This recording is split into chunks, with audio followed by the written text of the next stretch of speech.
About 7 months ago, I received a mysterious package in the mail that contained a blank DVD case. I opened the blank case to find 2 innocuous DVDs inside. I started them up and expected something horrible to play before me. And what played before me was something even more horrible than I ever could have imagined. 10 bootlegged animated movies, all ripping off classic Disney movies.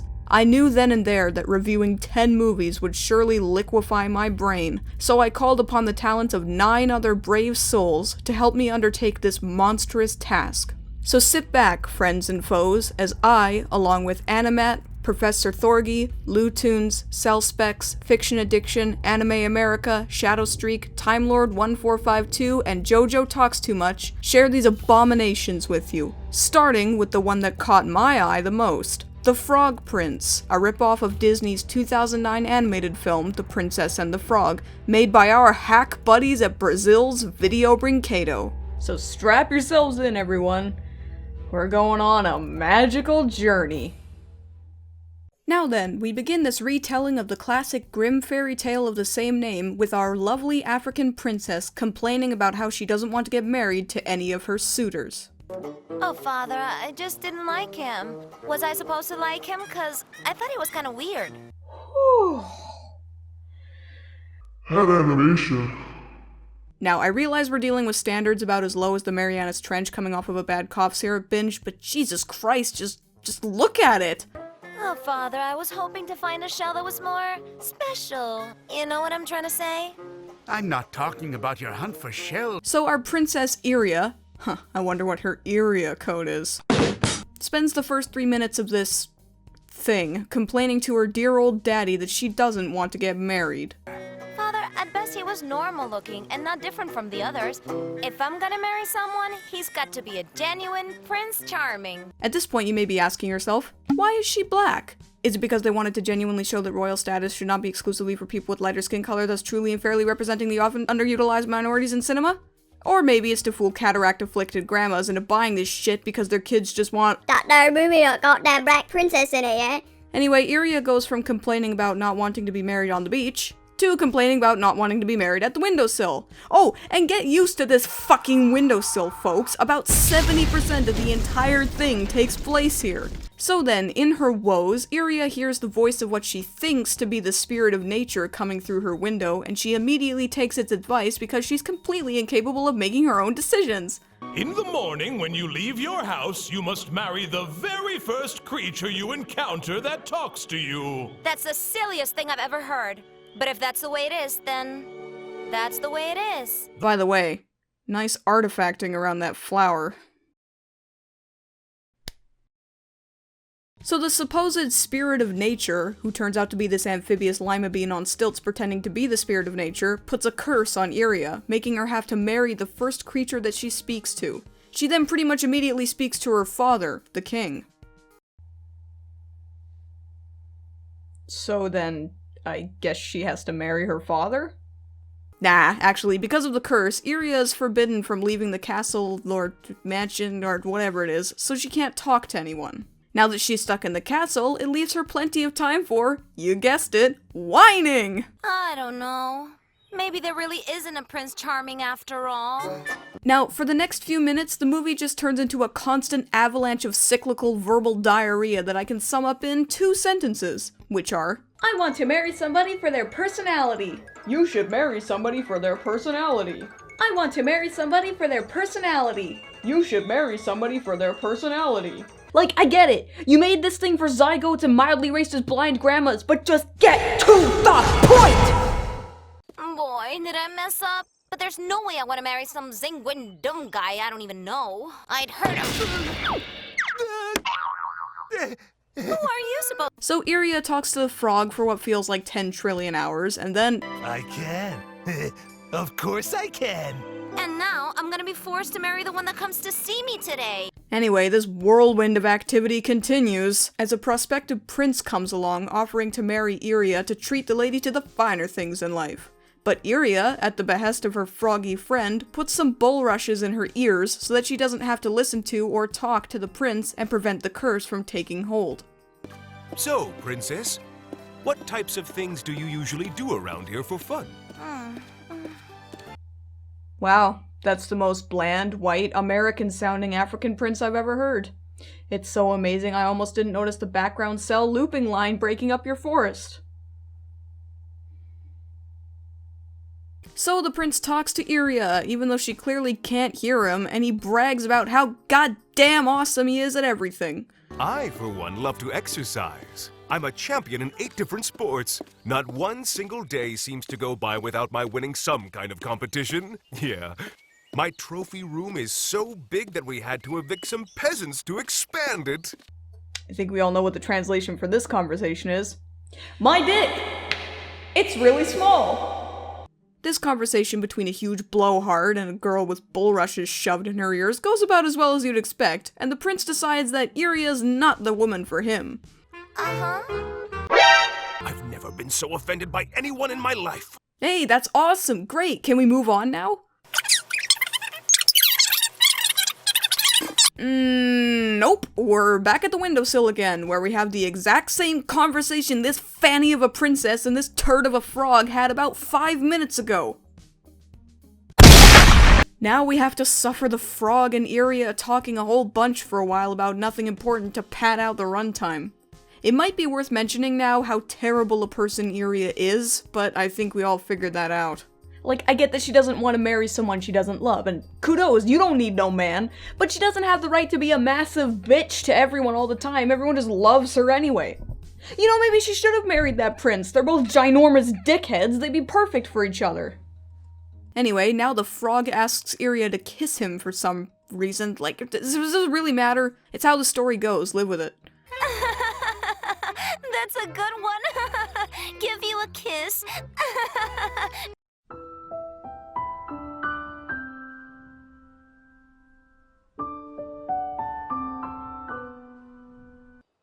You really want a kiss from me? You did? Jeez. I thought you were pulling my leg. I'm sorry. I didn't think you were serious. So, princess, will I get that kiss now? I have a feeling this frog would be right at home at r/niceguys. Does that mean you're gonna kiss me? No way! I wouldn't kiss you if you were the last frog on Earth.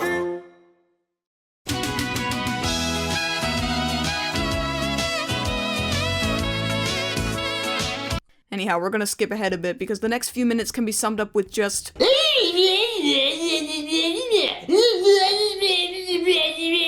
So now Iria, because she didn't marry that cock from before, is being forced to marry an old bastard of a prime minister so that the king doesn't lose his kingdom. Or something like that.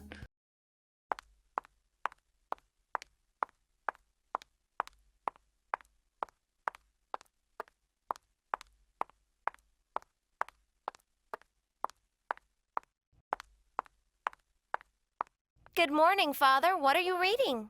But, Father, he is a boring, clumsy old man who has horribly bad breath. So, let me get this straight.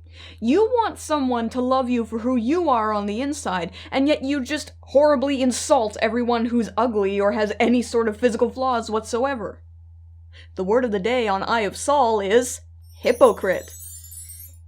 But then the frog tricks Iria into leaving the castle and speaking to him, which means the frog and Iria are now married! Iria can't marry the prime minister now! Yay! And by yay, I mean... Oh no! Women should know how to cook and clean. That's the way the world works. But Minister, Iria is a young woman. I think she has other plans.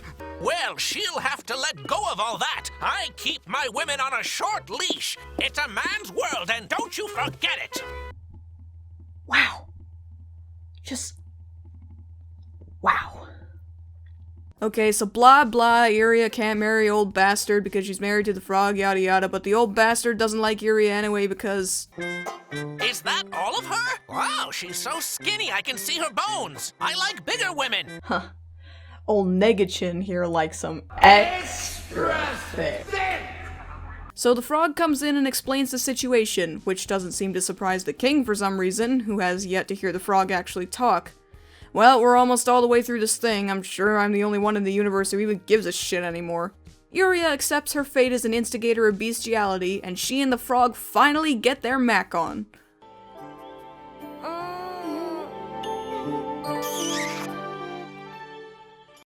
My darling, I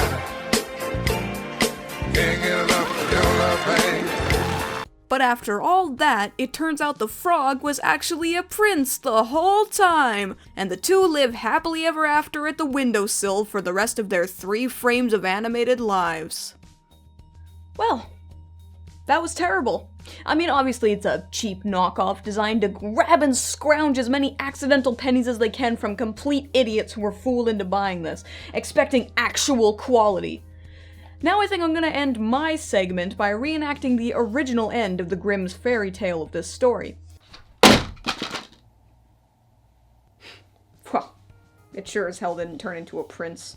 But we've just begun, everyone. So who's up next? I need to rest my brain for a while. So let's spin the wheel and see who's up to the task.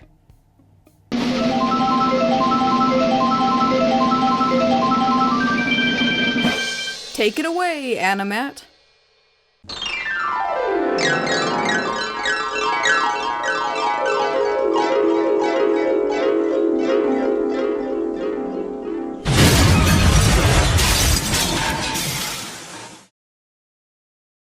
How curious to see you here. You're just in time to see me review a ripoff of Alice in Wonderland. Well, okay, let's be honest here. It's a little bit hard to really say that Alice in Wonderland can be ripped off. You see, when it comes to the original books by Lewis Carroll, they're in the public domain like most fairy tales. So it shouldn't be surprising to find a whole bunch of companies popping out with their own version of the story. On top of that, the 1951 Disney film is not the first time that Alice entered the big screen. Heck, it's not even the first time it appeared animated. A couple of years before that one, there was this live-action stop-motion hybrid done by Lou Boonin. Even Walt Disney himself loosely adapted Alice before Walt Disney did. But going back to the subject at hand, what we got for you today is a 1988 47-minute film by Burbank Films Australia, whom for 20 years, up to 2002, they would specialize in making low-budget animated adaptations based on classic novels. From Sherlock Holmes to Charles Dickens to whatever literary classic they can get away with making without paying any sort of royalties. What makes this one stand out from other adaptations is that this is one of the rare ones that would only tell the story on the first book and not blending elements from the second one. So no Walrus or Carpenter, no Tweedledee or Tweedledum, just book number 1 as the source. I will admit, it is intriguing to see what others can do with the story. After all, I actually am a huge fan of the books, and also, the 1951 animated film is actually one of my favorite Disney movies. And seeing that with this version, they are trying to be a little bit more faithful to the first book and not just randomly picking elements from either one just to craft their own story, you know, it would actually be nice. It would actually sound like a good idea to see what they could do with it. But then immediately afterwards, my curiosity just goes downhill when I realized, oh yeah, this is a low-budget animated film. Out of all the adaptations I've seen, this has got to be the laziest one. You could tell right from the storytelling that all it did was just do what the book says with no enthusiasm, or even having its own explanation to why these events are happening. It's just mindlessly jumping from one event to the next. Now, I understand the argument that this is the layout of the original story, since technically there is no linear plot. But what works there and on better adaptations is that there is a transition going from one crazy character to the next. This one blindly does what the book says without any thought on how it would end up looking in the end. This could result looking like the characters have some issues of their own, rather it be just being really stupid, really short-term memory, or sporadic mood swings. Now I surely can't get into the garden.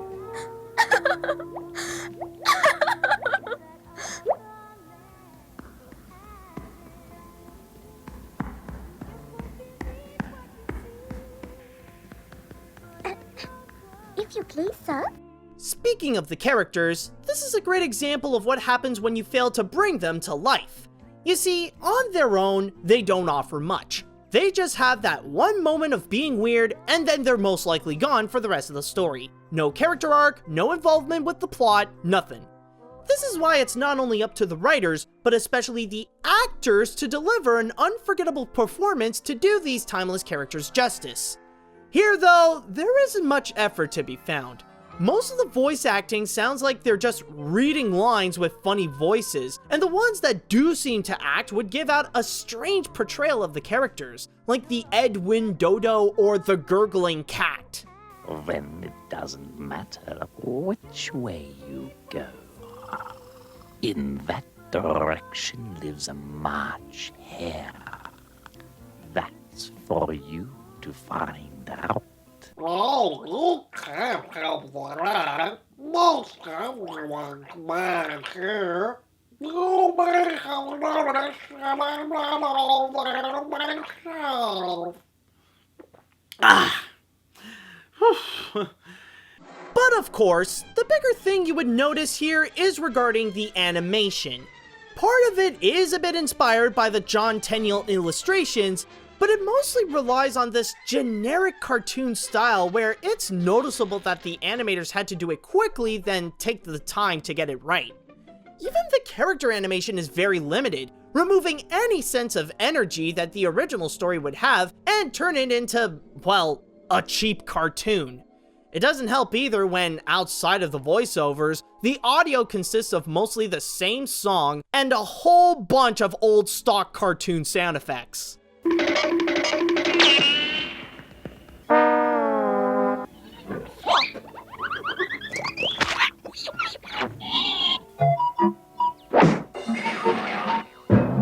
As you can tell, yeah, this is a poor adaptation of Alice in Wonderland. It's lazy, there is no energy or heart into it, and all it is nothing more but a waste of 47 minutes. Which, by the way, that's actually a felony in Wonderland, just for killing time like that, and he would actually be pissed about it. Now, there is one more thing to discuss about this adaptation of Alice in Wonderland, and that is the factor if it really is a ripoff of the Disney version. Now, like I said at the beginning, it really is hard to determine if this would actually count as a ripoff, considering that it is in the public domain, so when the original source material would be like that, would this one really count as a Disney ripoff per se? Well, after seeing it, I could actually say yes, it definitely is trying to rip off Disney. I wouldn't directly say that it's copying what Walt Disney was doing, but I think the biggest victim here is Mary Blair. In terms of the background design, you could tell that it's trying to copy her art style with the use of shapes and colors. There's no way this film didn't look at the Disney version and think about taking some of those visual elements to put in their own, just for audiences to have an easier way to tell that they have entered upon Wonderland. Of course, with some of the characters, I've already mentioned how the voice of the Mad Hatter is somehow integrated into the Dodo. Oh, what a delightful time! I'm so excited. We never get compliments. You must have a cup of tea. Well, they're not, are they? Because I'm here, aren't I? But on top of that, we even have the White Rabbit sounding like the Disney version with none of the acting or emotion included. I'm late for a very important date. No time to say hello, goodbye. I'm late. 1:45. Oh dear, I'm late. I'm very late. On top of that, there are even some scenes that you could tell it tried to copy straight from Disney. Like it wanted to capture what the other did right, but what happened was that we end up stuck with an unfunny croquet match and a boring tea party. So yeah, if you ask me, Burbank Films Australia was just trying to rip off Disney. Well, that's pretty much it, so I hope you guys enjoyed this little review of Alice in Wonderland, and hopefully it will make you learn that if you want to actually have a good adaptation of Alice in Wonderland, then chances are, just stick to the 1951 version. Now, the only question that remains is regarding how the fridge are you going to get out of here? Well, since you did come down here, The only way you can go is just up. Which, luckily, that is exactly why I put in a little spring underneath you so that you can just immediately jump up to get out of here. And so, actually, one more thing. See you later, dudes.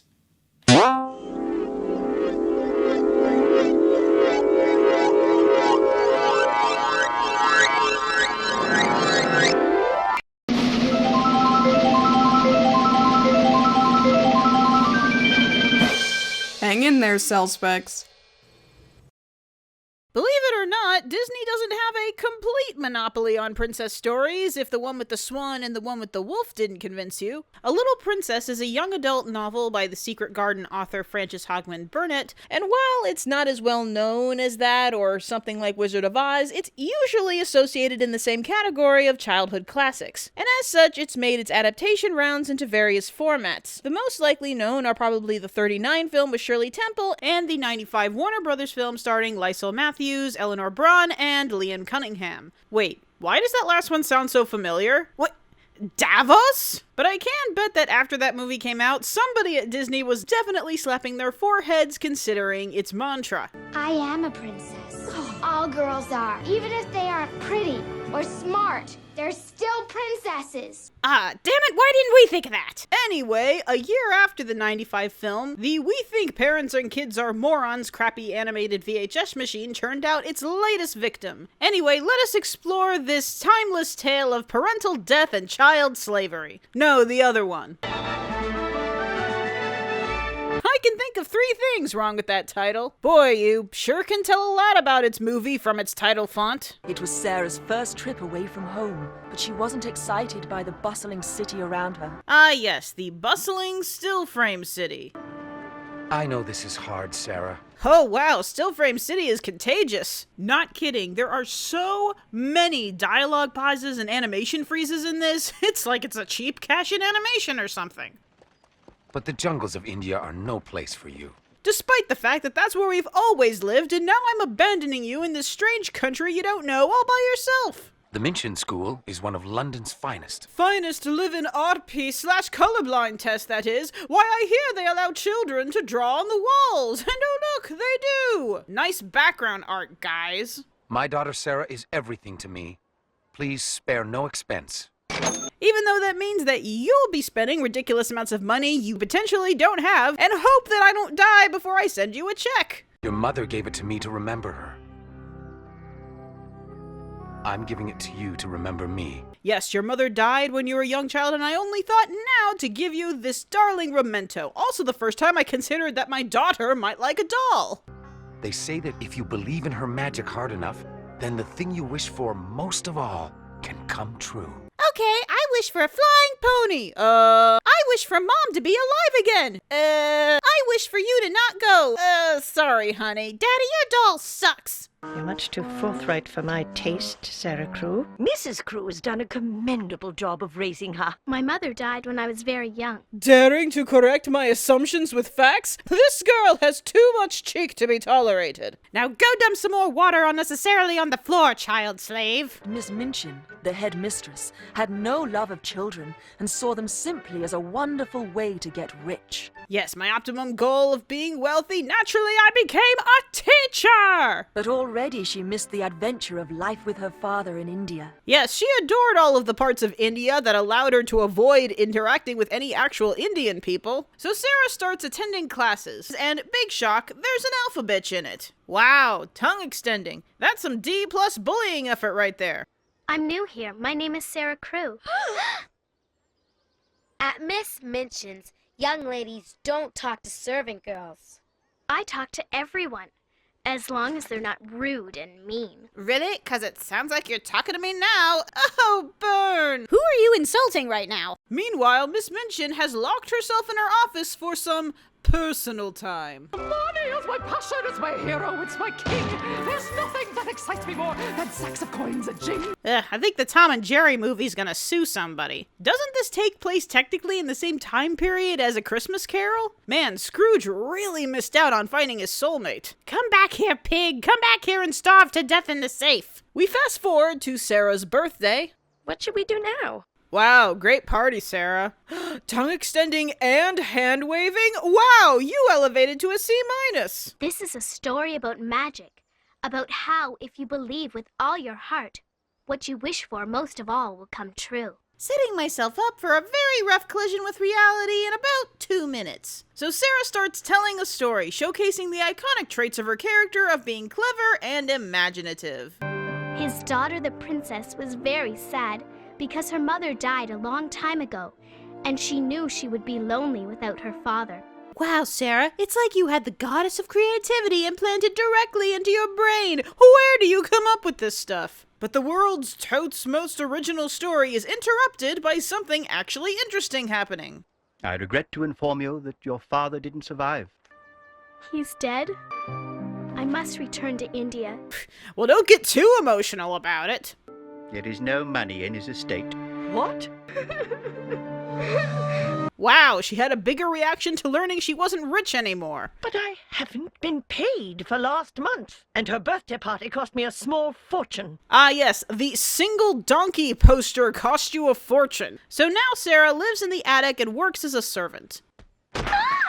Take that to my room when you're finished. You do know I handle your food, right? And to make things even worse, the only way she and Becky can cheer themselves up is with Sarah's crappy storytelling. Had been slain by a fire-breathing dragon. The princess was heartbroken. She forced the princess to live like a prisoner in the tower of the castle. You know, Sarah, this sounds familiar. Something tell me this isn't the story that you started at your party. About how, if you believe with all your heart, what you wish for most of all will come true. Well, it's her own fault she's so miserable. She's apparently not believing in that magic doll hard enough. Wow, Peter in this version is an asshole. And to think people shipped us. You'll work till 8. There'll be no dinner tonight, and no breakfast tomorrow. The next morning, she was found having died of starvation, and Miss Minchin was arrested for murder. The end. Somewhere far from here, there's a place where no one sheds a tear. If only, but there really isn't. Even in places where people have perfect health and immense riches, they still find something to bitch about. Is Rainbow Bright drunk again? Why is this city so pink? Waste not, want not, Ermengarde. I'm sorry. I'm not hungry, Miss Minchin. Yeah, I'm not hungry. That's why all of the food is gradually vanishing from my plate. I mean, damn it, I'm bad at this. What is going on here? Disobey me again, and I promise you I'll put you out on the street. Big threat. She could probably get more food out there. The cook was going to throw this out. I thought you'd like some. This tastes so good.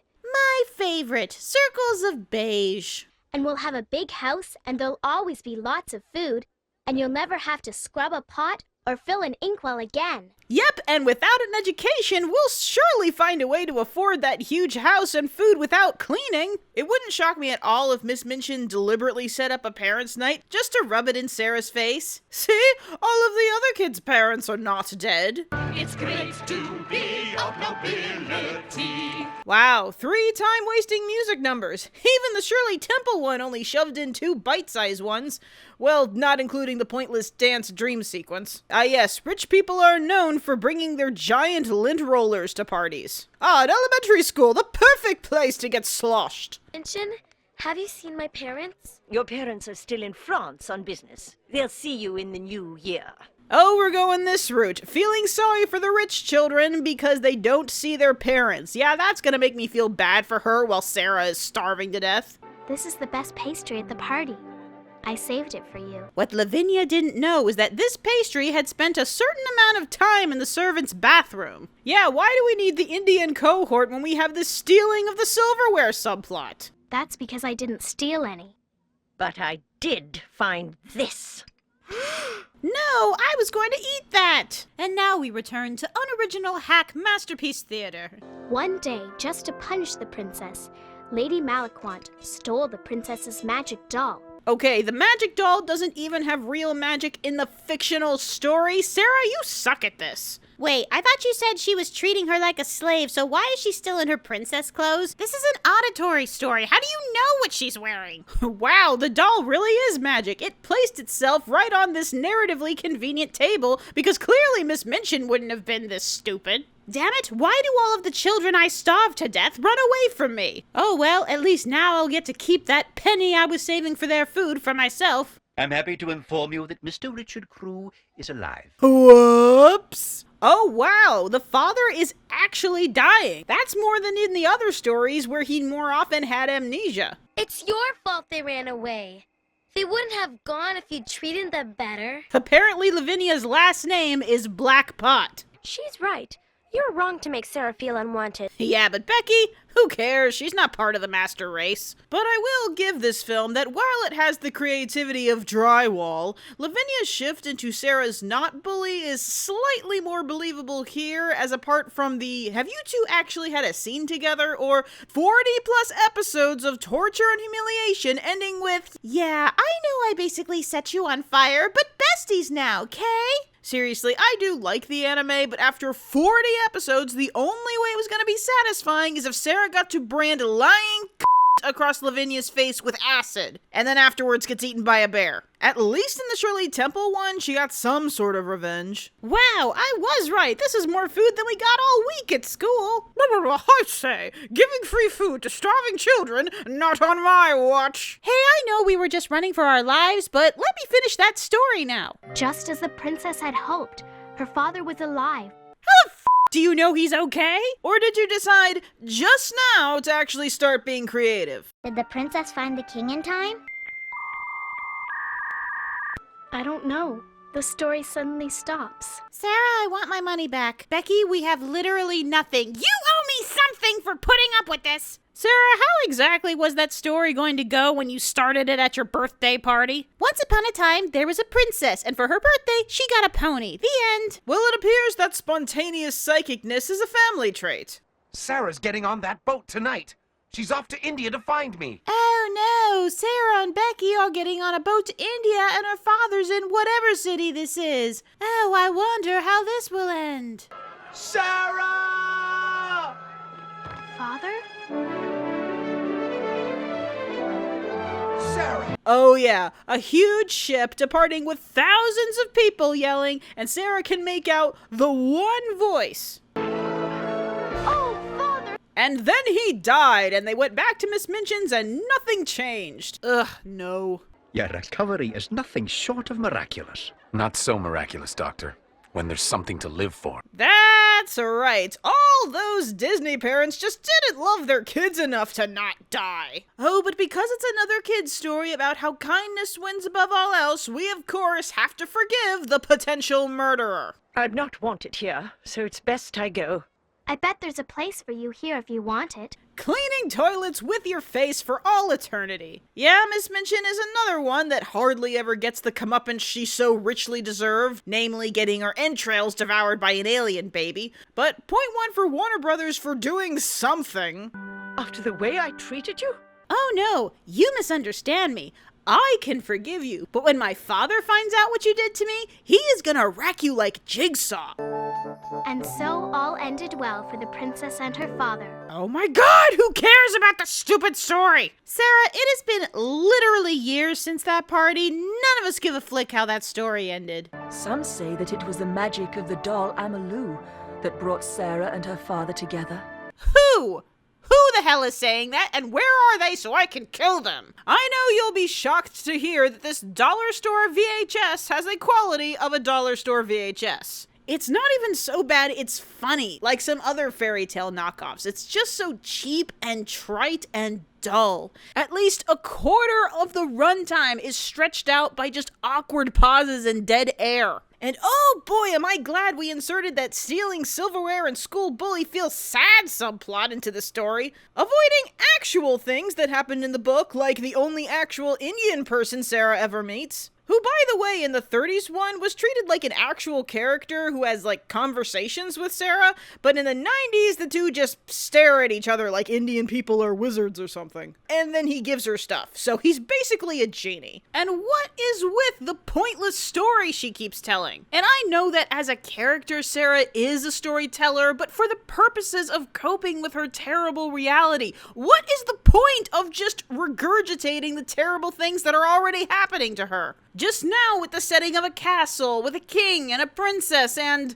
Oh wait, was she telling that dumb story so the Little Princess title would actually make sense? A Little Princess refers to how Sarah is often described as a princess. Initially, yes, because she was rich and had nice things, but more because she had a very mature, kind, and polite demeanor that she retained even after she became a servant and wearing rags, which this film remembers to do after the father dies, but not before. She's never described as a princess at the start, so the later comparisons don't make any sense. I know, out of all the things to complain about, but that's kind of what we're here for. So that's A Little Princess, as told by a dysfunctioning paper shredder. Please read the book or watch the anime or any of the films. The 90s one has a really lovely aesthetic setting and is more book accurate, but the 30s one has Shirley Temple. A lot of Shirley Temple. Like, there's not a single scene she's not in, but it's adorable.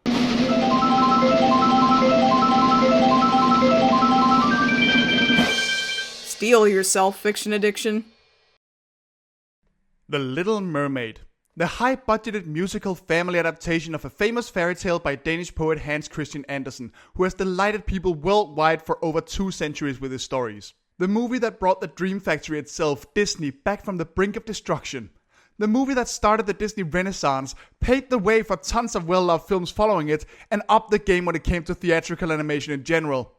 Despite what you may think about it, watching it today with modern eyes, it is undeniably a classic and a monumental film in animation history. So of course fucking Golden Films, being the Disney mockbuster machine they are, had to get their grubby little mitts on it. And 3 years later, in 1992, when they were still called Trimark, they released their version of The Little Mermaid on the direct-to-video market. I'm Ash from Fiction Addiction, and being Danish myself, this thing leaves me more than a little annoyed. Now, there's obviously nothing wrong with making your own adaptation of a fairy tale. But considering this is a movie showing a mermaid accompanied by an undersea creature pet encountering a purple and black colored witch and falling for a black-haired prince, all drawn with obvious failed attempt at Disney eyes, I don't see how that applies here. But still, I guess we better give this movie a shot and try our very best not to drown in all this watering down of a classic. The film begins as our little mermaid, this time named Lena, and her dolphin pet Vink are headed back to the castle after one of their apparently regular excursions.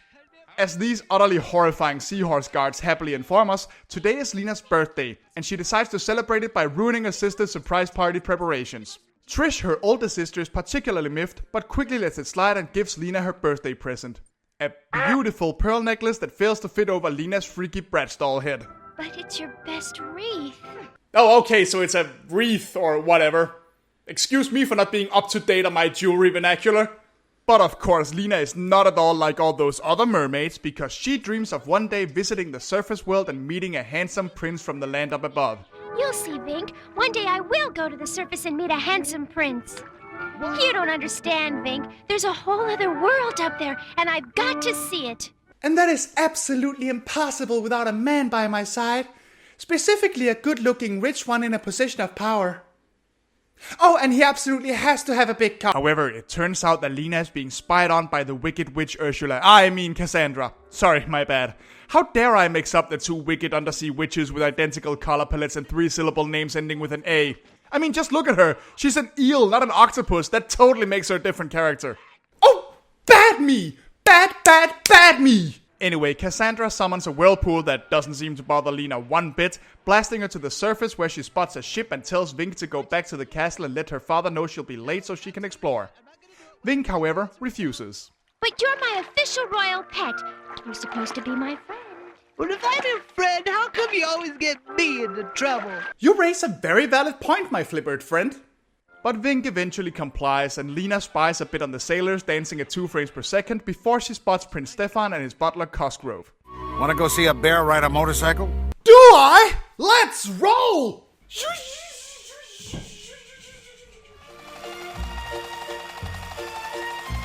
It's apparently the prince's birthday party too, but it's quickly cut short when a storm hits the ship, endangering the crew, and seemingly entertaining Lena to no end. Death and disaster! My birthday wish did come true! So the boat crashes and Lena drags one sailor to a piece of driftwood while Cosgrove and Prince Stefan try to save each other with little success. Lena spots this and drags the two of them back on land. Because, fuck that other guy. He's not handsome enough. Good luck finding land, asshole! So then Lena sleep molests the prince after dragging him to shore and swims away before the servants of the castle can get to him. Lena's father, King Triton, of course, is furious about Lena bailing on her own birthday party. And when she comes home, he really lets her have it, by essentially grounding her like a 10-year-old at the Reef Cottage. Not that it matters, because Vink shows up almost immediately to let her know she's ungrounded. You can go back to the castle now. Great! Oh, but first I want to see how the prince is. Well, I'm not leaving you up there alone this time. So this time, Vink joins Lena on the surface to keep her out of trouble. He of course questions why Lena is so obsessed with somebody she literally met yesterday, but Lena brushes him off. Why? What's so special about him? You barely know him. You wouldn't understand. You're just a fish. I'm not a fish. I'm a dolphin. And that's not very nice to say. I'm your official royal pet. Don't you like me? Of course I like you, but I love him. Oh my god, Lena! Harsh! So when she doesn't find Prince Stefan on land, she swims back down to whine to Trish about it and beg her to help her see him again. If I don't see him again, I'll die of sadness. Okay, hold up. It is official rant time. Can someone please tell me how the fuck I'm supposed to care about this girl? So far, this girl has done nothing this whole movie but ignore the concerns of her friends and family, regularly emotionally abuse her so-called pet to the point where she tells him to his face that she doesn't love him, as well as openly manipulate and emotionally blackmail her own family when she doesn't get her way. Triton even outright says she always gets out of trouble by just crying about it. And all of this is obviously done in an attempt to make her charmingly rebellious. Kind of like a certain other mermaid. But here's the thing. Ariel wanted adventure and freedom first as a natural result of the conflict between her curious nature and her father's strictness and xenophobia. And then she fell in love with someone when she finally explored the surface, thus setting the rest of her story in motion due to her failure to grasp the consequences of her actions. Lena just wants a man for the sake of wanting a man. And even then, she specifically wants a prince out of some childish infatuation with the concept, even if she's literally known him for less than 2 minutes. And she wants it enough that she is more than willing to outright lie, cheat, and deliberately ignore her family for the slightest chance at getting it. Meanwhile, Ariel, no matter how you feel about her character, at least just genuinely forgets her other obligations because she gets caught up in her own interests. Of which Lena is shown to have exactly none, by the way. No, seriously! How am I supposed to root for a character that the filmmakers claim is everything that made Ariel likable, but continues to behave like the exact opposite? Anyway, Trish gives Lena a map to Stefan's castle, which she somehow has, and she swims up to see him again, causing Vink, the dolphin, to complain about swimming too much. And I can't believe how much swimming is involved in this job. Vink, if you don't want to be my official royal pet, I can always find a squid who'll take the job. Oh, hold on. I have an app for this kind of joke. Just give me a moment here, and yep. Because it has tentacles, am I right? What is she? A Japanese schoolgirl? Luckily for Lena, the prince isn't happy either, as he's about to get forcefully married, but instead wants to find the girl that saved his life. Oh, I'm not pleased with this, Cosgrove. I'm not pleased at all. I know, kid, but it's tradition. So obviously, after hearing this, Lena now wants to be human, and again manipulates her sister into helping her. She tells her about Earth's Cassandra, the sea witch, and Lena immediately heads to see her, only for her and Fink to get grabbed by creepy reef hands. Oh, hold on. I've seen enough hentai to know that this joke is a cop-out. This allows Cassandra to appear and rescue them and take them to her lair to the tune of... Ride of the Valkyries? What? I know what you want, Princess Lena. You wish me to make you human, to give you legs so you can walk upon the land. Was that the only evil music you could think of? Or, afford? So, you know the deal. Cassandra gives Lena a potion that turns her human in exchange for taking away her voice in a suspiciously familiar scene. Oh, pooh, now I can't verbally abuse Vink anymore. I guess that just leaves physical. This time, however, the witch warns her that if the prince marries someone else, Lena will turn into sea foam. So it seems there's a bit more at stake here. And with that, she keeps Vink captive and blasts Lena to the surface where she swims to the same island she left Stefan on. This doesn't go unnoticed by the local birds. Oh my gosh! She's not wearing clothes, Cecil. A sure sign that she's a mermaid turned human. We better get her something to wear. Huh. Either an animator screwed up or these birds have just found themselves. And if the latter, then good for them. Oh, she can't talk. You better come with us to the castle. We'll get you some help. Oops. Nope. Sorry, folks. Just lazy animators. Better luck next time, Tumblr. So Lena goes to the castle and she and Stefan quickly fall in love at a particularly bitching party. Why is it bitchin'? Let Cosgrove here tell ya. I'm wearing blue socks. Hey! Cut it out. The acrobats have arrived.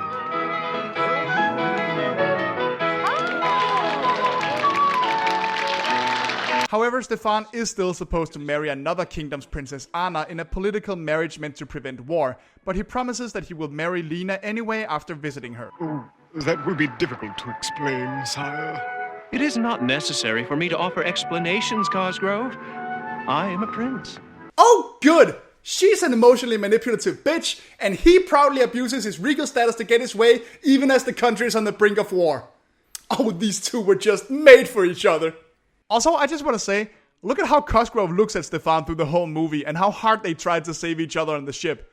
I'm not sure this is a movie about a love story between a mermaid and a human. It looks more like the story of two gay men who can't have each other because of the oppressive monarchy they live in. Hey, as far as I'm concerned, that would make a way more interesting movie. And this is the point where the movie suddenly remembers that it's only 50 minutes long and tries to wrap everything up in the last 8. Stefan says he wants to marry Lena instead of Anna, but the other king says he'll declare war if he does. Vink, who somehow broke free from Cassandra's prison, sees something is wrong, the birds tell him everything, and he goes to fetch Triton. Triton throws a bitch fit and sinks the ship, Anna's own convenient love interest saves her, which convinces her father to call off the marriage, and the birds explain everything to Triton, who is then suddenly totally cool with Lena ditching her family and marrying a man he's never met. Happy ending for everyone. Holy shit.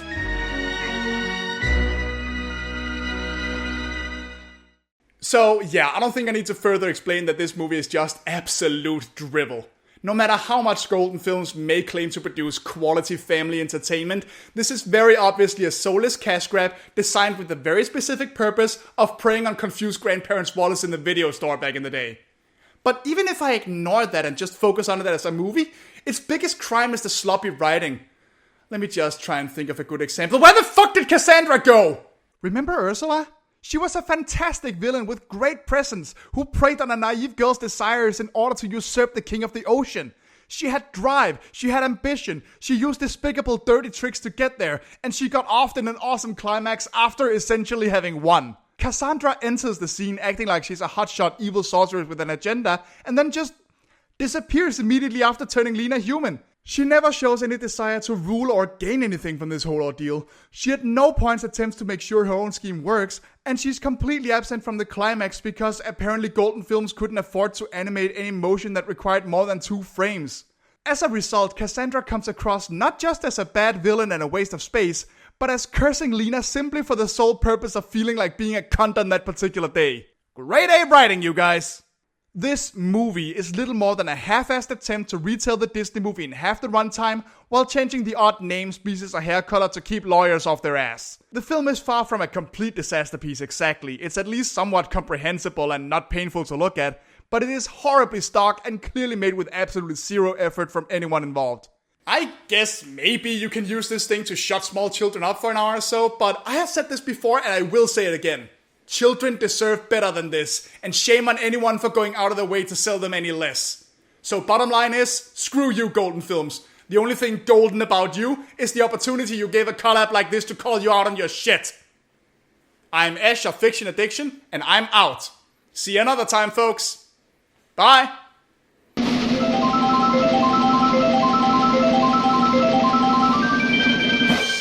Go for it, Professor Thorgi. Hello everyone, today we are talking about Sleeping Beauty, the classic fairy tale about a princess who was sentenced to sleep by a wicked witch. Now, many people love the original Disney version of this film because it had groundbreaking animation and character designs, plus it also introduced the world to Maleficent, one of the most famous Disney villains of all time. In fact, that villain is so loved, they actually gave her her own movie. I believe we actually have a clip from that. I'm through with playing by the rules of someone else's game. Dear internet critic, you mentioned Maleficent in your review, but what you showed was a clip of the Broadway musical Wicked, as if to say that the two of them were the same thing. But actually, they're quite Yes, thank you, internet comment. Yes, that's great, we all get the joke. But I brought all this up because I need to make it clear that this version of Sleeping Beauty will have a lot to live up to, but I'm sure that's still going to be a good time because they literally had to name their production company that in order to remind you.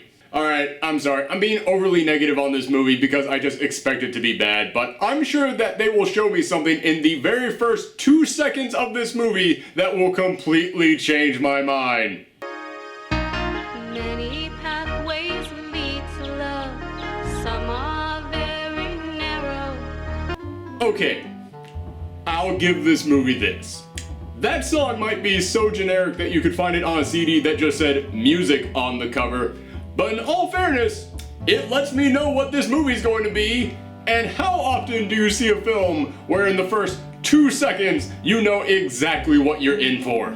From here we get introduced to the Princess Felicity and the 7 fairies who watch over her and grant her their own personal gifts at her birth. For you see, each of them have their own unique talents. There was Terpsichore, the fairy who danced like an angel and made everyone so happy that they wanted to dance too. The 5th fairy was called Melody because of her beautiful voice. Hush, my pretty little one, beautiful, sweet Felicity. And by that I mean they think they have talents and the rest of us are just too polite to correct them. Yeah, these fairies are introduced in a way that can only be described as clunky. They show up, we're told what their quirk is, then they do something that just leaves us more confused than anything. The fairy whose magical power was the power of love. She was able to love everyone, even people others might feel do not deserve it. Like that! What the hell does that mean? Okay, I'm getting sick of sitting around and waiting. As I said, the main attraction of Sleeping Beauty was Maleficent, the embodiment of evil, the wickedest of the wicked. So come on already, give me this movie's villain.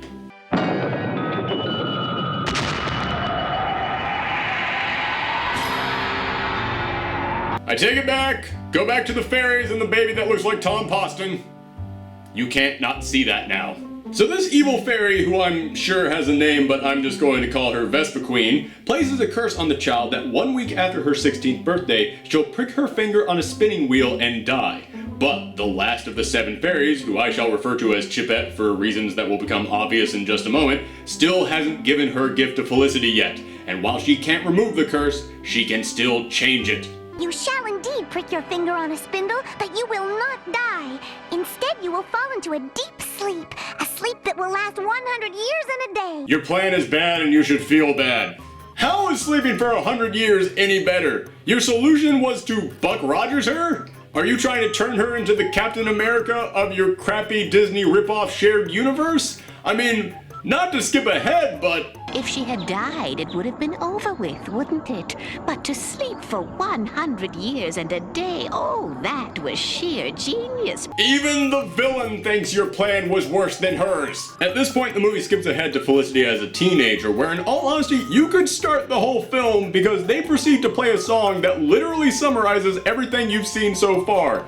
Yes, we're 12 minutes into this thing, and they've decided to repeat everything you've already known. Why? Because this movie is padded. This movie is so overstuffed that Felicity isn't the only one who is likely to fall asleep. I am making thread from flax, and then from the thread I will weave cloth, and from the cloth tailors and seamstresses. I'm awake. In fact, you want to know how padded this movie is? The actual pricking of the finger scene is 8 minutes long. This entire movie is 46 minutes long. 43 without the ending credits, meaning that roughly 20% of your film is... ow. So Felicity is now asleep, and remember how I said Chipette's plan was terrible? She is not dead. She is merely asleep. She may as well be dead. We will be long gone when she awakens. Oh, now you realize that plan is awful. Why didn't you say anything while she was casting the damn thing? Sleep! I command the entire palace to sleep! Sleep until the fair Felicity is awakened! Stop helping! None of this is any better. So now the whole kingdom is going to be asleep for 100 years. Oh no, I'm sorry, there's no catch to that. That's the entirety of the spell. Seems like kind of a raw deal for the average peasant who had no connection to the princess and probably had friends and family living outside of the castle who they'll never see again, but you know, now the whole kingdom can be there when she wakes up. Yeah. But Vespa Queen has decided to cover the whole kingdom in thorns to keep a prince from arriving and waking Felicity, at which point we are treated to probably the most inappropriate song in the whole movie. When the going gets tough, the coward gives up and heads for safer ground. But I just keep on going, my courage keeps on showing. If there's a way, I'll find it. If there's a wall, I'll climb it. Jeez, come on, movie. That nameless prince just died. Have some respect. We get introduced to the prince who will save the day, and just like every other introduction in this film, it's disturbing in a way I can't quite put my finger on. For I know that when I finally find her, true happiness will find us both. Ever since I was a mere boy, I have had vivid dreams of finding a princess behind a thick wall of briars and brambles. Tell you how I have fallen in love with the girl in that dream and spent these last years searching for her. Okay, calm down, Stalker McMahon Bun. I know it's a fairy tale, but she's a 100-year-old urban legend hiding out in a rundown castle. That'd be like if I broke into a dilapidated cabin to try and make out with the Blair Witch. From here, the prince tries to enter the castle, and remember what I said about this movie being padded? Yeah, he spends a pretty long time in front of those vines. Like, considering that this movie only has 10 minutes left, it kind of feels like they didn't have any more ideas, so they just tried to run down the clock. But he finds that what he has to do to break the vines is use a magic potion that is around the neck of a giant that lives at the bottom of a well in the front of the castle, and yeah, this is already too long and stupid. Skip! So after breaking into the castle, he finds the sleeping Felicity, and the creepy factor goes up to 12. What if this is all just another of my dreams? If it is, I don't want to wake up, but I must find out. I must know. Dude, calm down. You just met her. In fact, you didn't even meet her. You just found her passed out on the bed and you're about to make a move on her. This movie is really dark when you think about it. But Vespa Queen shows up to stop him and the prince defeats her by throwing a rose at her. Honestly, I'd call that anticlimactic, but when you think about it in comparison to the rest of this film, it's par for the course. So, is this movie any good? Well, if you have a small child, and you don't have the original Disney version, and you don't have Netflix, and you don't have Hulu, and the cable's out, and for some reason you're just really opposed to your child learning how to read, then it will get the job done. It's basically the children's entertainment version of lazy, hungover Sunday afternoon television. But for everybody else out there, it really only serves one purpose. YouTube reviews.